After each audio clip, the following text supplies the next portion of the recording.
today. See, that's why we That's scheduled his it fault. today. He didn't write my prescription. He didn't give me no prescription for when I left the hospital.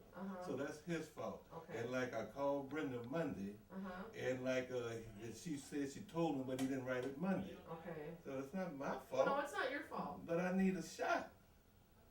My back is in pain. Okay, well, let me have him come in.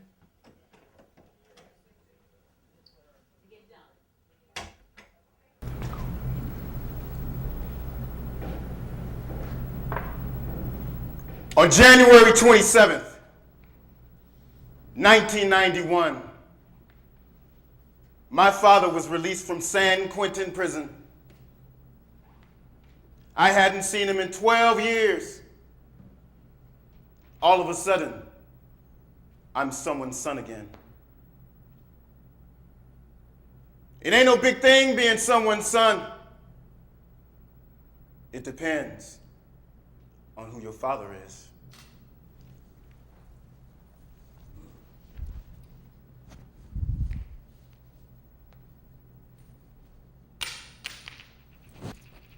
It was crazy how the children in school were slowly going insane. At the ages of 5 and 6,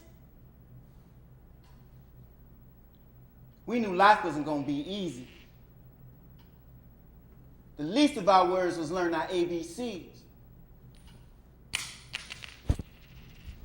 What we needed most was somebody to teach us how to get out of first grade alive. And it didn't matter if you were skipping rope, playing hopscotch, or ring around the rosy. You always had to keep one eye on trouble. And trouble was always coming. Charles Johnson was the meanest and the toughest kid in school. And he was only in the 3rd grade. A walking temper tantrum that was angry at the whole world.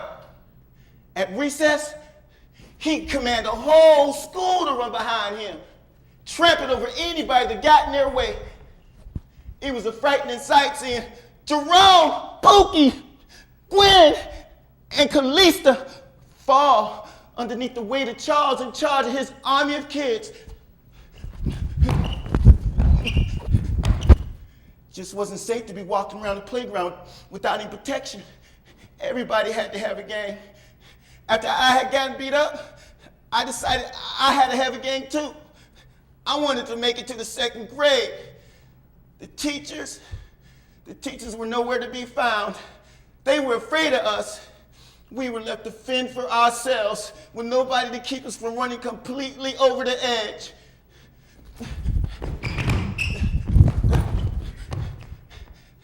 Maybe they thought our parents had taught us to know better. What they didn't know, what we couldn't tell them was that we didn't know where our parents were most of the time. And even if I did, I was too ashamed to say that Daddy was on the corner selling Mommy to put food on the table and clothes on our backs. Sometimes I would think about Charles, and I would begin to understand his anger and the anger of those kids running behind him. They were kids just like me, who didn't have fathers to teach them that they didn't have to be afraid, to teach them that they didn't have to fight their own battles, to teach them that those playgrounds didn't have to become battlefields, territory for the strong, to teach them that they had time to play, imagine, and wonder.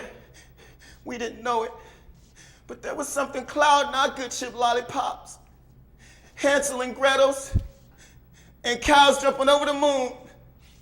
And that was the little boys' blues. Little Sally Walker sitting in her saucer, weeping and crying for someone to love her. Rise, Sally, rise, wipe your weeping eyes. Put your hands to the hips, at your backbone slip. I shake to the east, I shake to the west, I shake to the west. Did you love the best?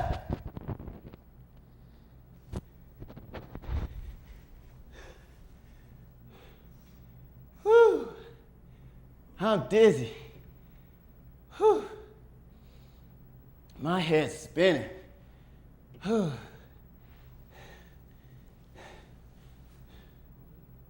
Whew.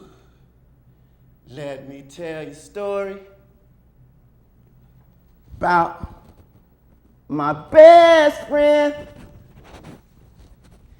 A one boy, cuddly toy, my up and down, my pride and joy. People, let me tell you about my best friend.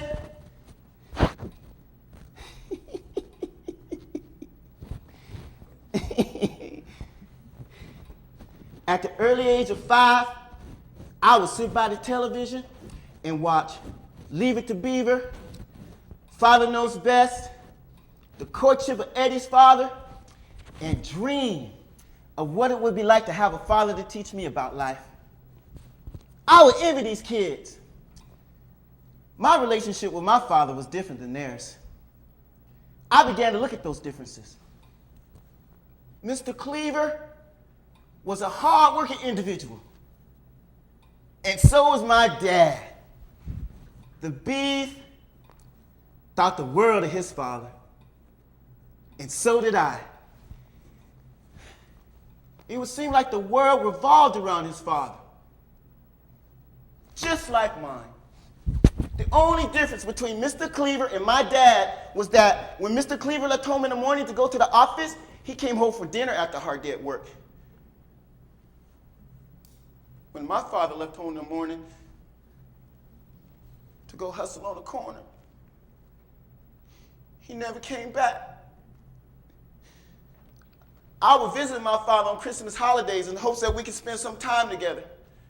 I had only 2 weeks to form a relationship with a man I knew nothing about.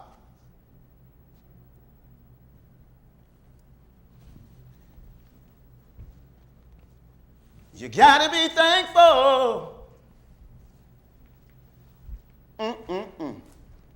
for what you got. You may not have a great big Cadillac or a car at all, but remember, brothers and sisters, you can still stand tall. But you got to be thankful. You hear me? You gotta be thankful for what you got. Let me say it one more time. I said you gotta be thankful for what you got. Diamond in the back, sunroof top. Dig in the scene with the gangster lean. Woo, woo, woo, woo, woo, woo, woo, woo, woo. Gangster white walls. TV antenna in the back. Diamond in the back. Sunroof top. Dig in the scene with the gangster lean. Woo, hoo. Pimp hats. Processed hair. Platform shoes. Silk shirts. Coupe. DeVille Cadillac. Snakeskin boots. Alligator shoes. Tailor-made pinstripe suits. The best that money could buy. Drugs being weighed, brown powder being put in multicolored balloons, red, blue, green, and yellow. My father had thousands of dollars that he would just lay along his dining room table going from one end to the other. Every day is a pile. The piles would just get higher and higher and higher and higher and higher and higher and higher. I'm gonna take you higher. Oh, I'm gonna take you higher. Baby, baby, light your fire. Boom, like a, boom, like a.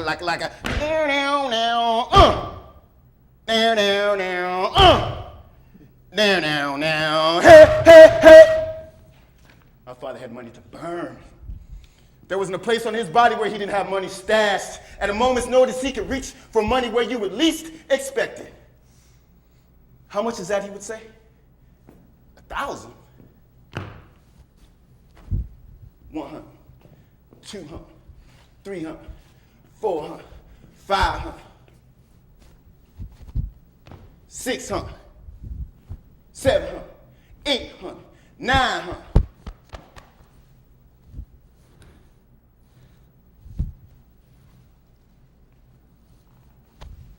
1,000. Bam! And the women, he had them coming and going. They dressed in fancy furs and diamonds, came in all shapes, sizes, and nationalities. At one time, he had 11 in all, living in various parts of the city in houses and condos. He wouldn't touch them if they didn't make at least $1,000 a day. He pitted one against the other just to keep them competitive. They all wanted to be number one. Diamond in the back, sunroof top, digging in the scene with the gangster lean. Woo-hoo. Gangster white walls, TV antenna in the back. You may not have a car dog, but remember, brothers and sisters, you can still stand tall, but you gotta be thankful. My daddy had a lot of girlfriends. It was hard keeping track of all the women in my father's life. What's your name again? Lynn? Is that spelled with 2 N's or 1? 1 N? Okay, I got it. I dropped my bags and I entered my father's house.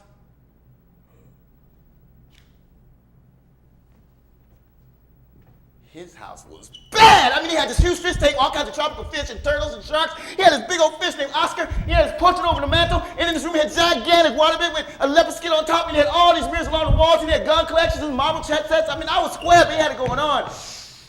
Ew, what's that smell? Ew, something stinks in here. There's this smell that kind of got into my daddy's clothes and his girlfriend's clothes. And it would come from their pores.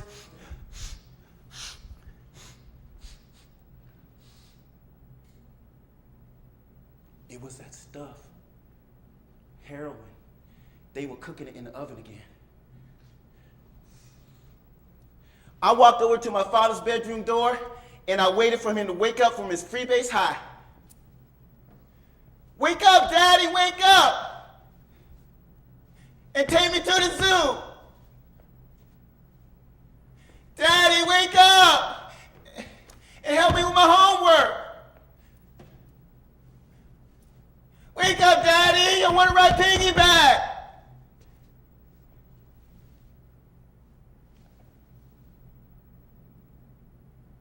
I watched my father through a crack in the door, dreaming his and my life away. Another vacation where we would lose another chance to get to know each other.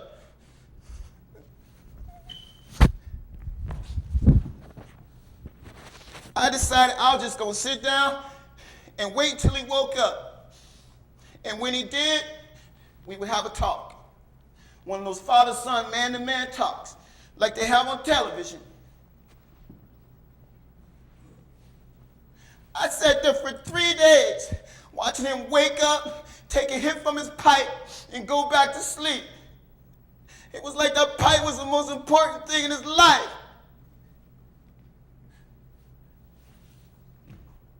He finally came out of his room, showered, shaved, dressed, and started his day. I watched as he weighed his drugs, counted his money, and beat his women. Women that sold his drugs, had his babies, and took his abuse. Day in and day out, bitch! Wait, that shit right. Wait, that shit right. Don't be fucking up my shit. What the fuck is wrong with you? Oh, you gonna raise your voice at me? You gonna raise your voice? Get your fucking ass over here. You don't fucking raise my voice. The fuck you doing? Fucking up my shit. Oh, you gonna run from me now? Get your fucking ass over here. Shut the fuck up. Shut the fuck up. Don't be fucking with my shit, goddammit.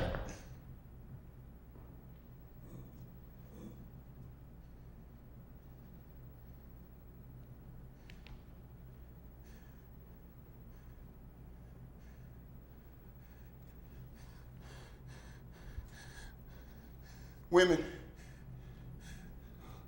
who were locked in a cage with my father holding the key. Women who came to me with their blackened eyes to tell me of being beaten by the man I needed to love. The man I needed to love me. The beating silenced me as I watched him beat them with closed fists and belt buckles and heard as they screamed and pleaded for their lives. No, please, no, just calm down, wait, hold on, wait, don't get angry, wait, no, wait,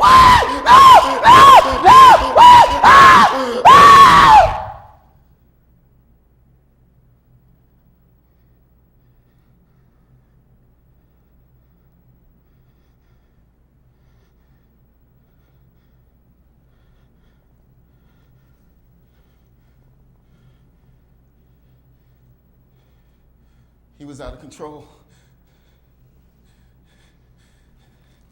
This is the man that's supposed to help me figure out my life. I had only 2 weeks to learn what I could from him before I had to go back into the world. I needed him to be more than the monster I saw before me. I didn't want to hear these women whispering in my ear, "Look what your daddy did to me. Your daddy beat me today. Look what he did to my eyes. Your daddy don't let me go outside. I don't know why you keep coming here. Your daddy don't love nobody. Your daddy can't love nobody. Your daddy's evil."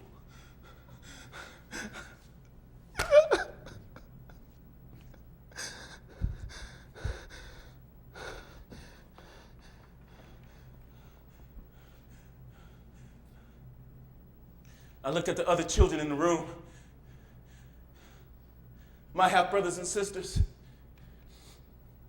They had that same fear in their eyes like their mothers. I watched as he beat them with the same anger he beat their mothers. Children that rarely smiled. Children that I envied for being raised by my father.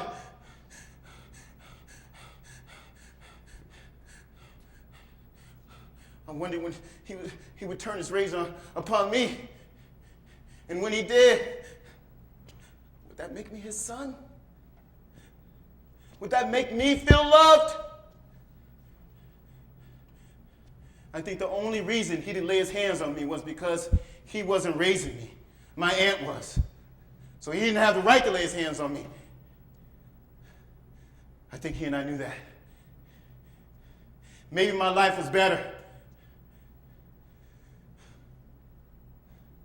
without him.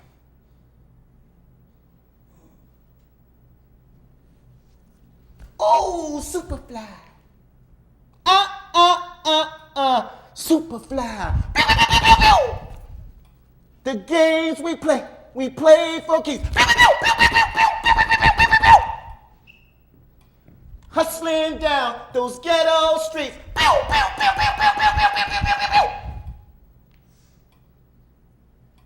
Trying to get over. Trying to get over.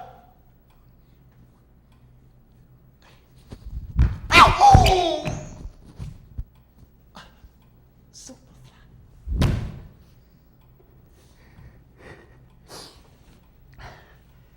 Whew.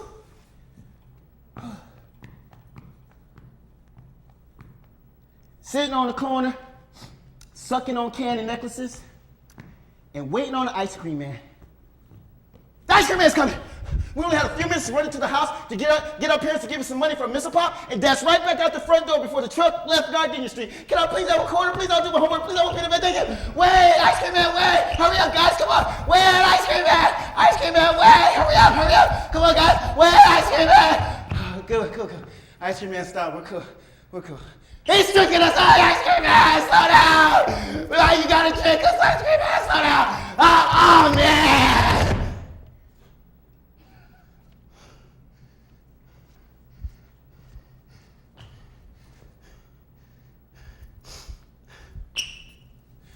In our haste, we forgot about Jerome. Jerome had asthma. And he was always trying to keep up with the rest of the kids. So there we were stuck between Jerome, who is now having an asthma attack, and being only a few steps away from a missile pop.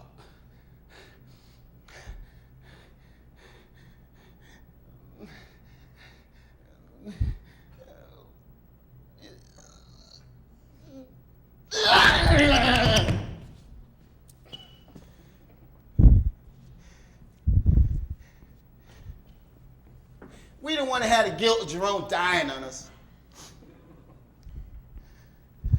So we took Jerome home. We took Jerome home to his machine so he could breathe. Woo!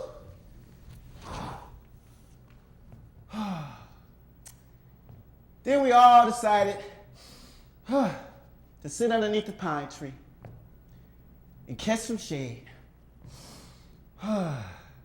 When Putin came, I said somebody got the cap off the fire hydrant. So we all ran into our houses to get our swim trunks.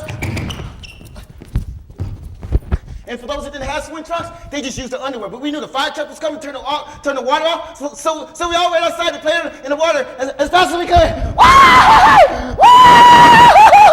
Woo! Woo! Woo! And we all thought this was our reward for saving Jerome's life. Woo!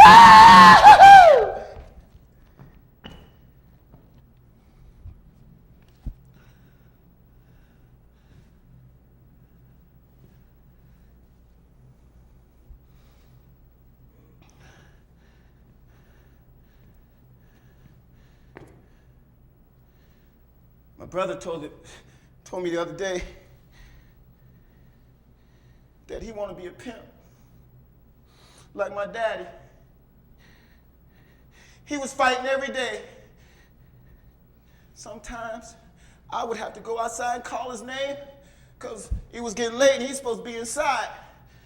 And sometimes it bring me to tears because I'd be thinking he was getting into trouble.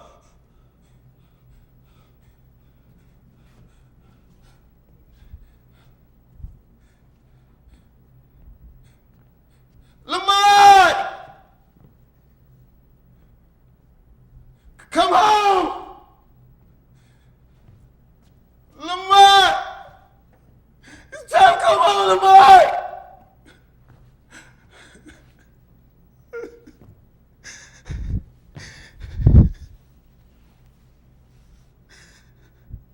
Sometimes I would just sit on the corner and look up at the sun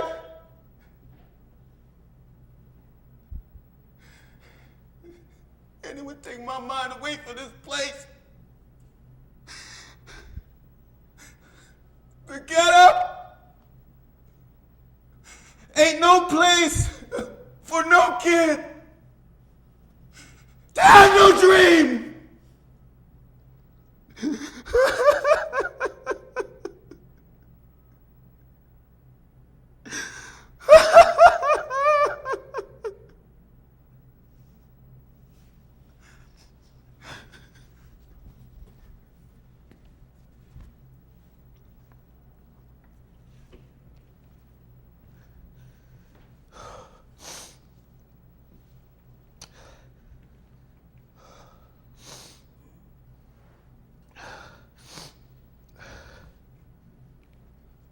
I see the children dying on the battlefield of America. A dream deferred. I had a dream. A dream of a tree bearing fruit in the promised land. A fruit that would be shared by all God's children. I know now that that fruit is a decayed fruit that has